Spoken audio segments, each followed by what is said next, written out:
salaamaaleykum sama gars yi mbaa jàmm ngeen fanaano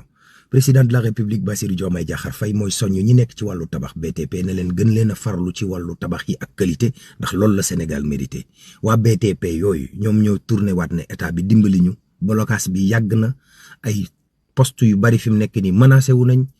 te boobaak léegi ñu bari liggéeyuñ relancé waat leen tabax bi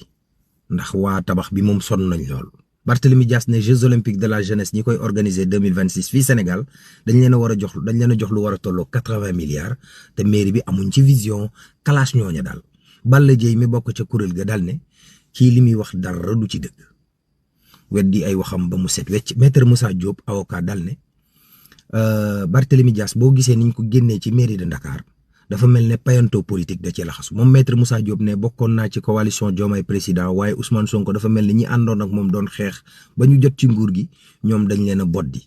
plainte moo bàyyikoo ci Serigne Boub jëm ci Abdoulaye Sow ca chambre de commerce plainte mag ñeneen boo sàgganul chambre de commerce coow mën na faa am. loolu gendarmerie général Moussa Fall mi fi jiite woon gendarmerie ab gendarme moo ko porté plainte ci ay torture jàpp ko tëj ko maltraitance yooyu yëpp lim nañ ko ci plainte ba xëy na fan yi di ñëw danañ ci am yeneen xibaar 96 heures le budget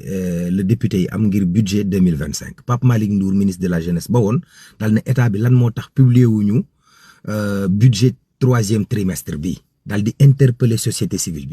civile boobu Birame Seck daal ne ko xëy na li ñu ñàkkoon assemblée nationale moo tax waaye fan yi di ñëw ñu ngi xaar ñu publier budget booba.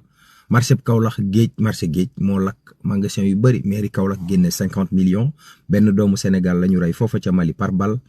métti na yàlla na ko yàlla yërëm yàlla nañu yàlla may kendal ak jàmm bon lundi à tout le monde.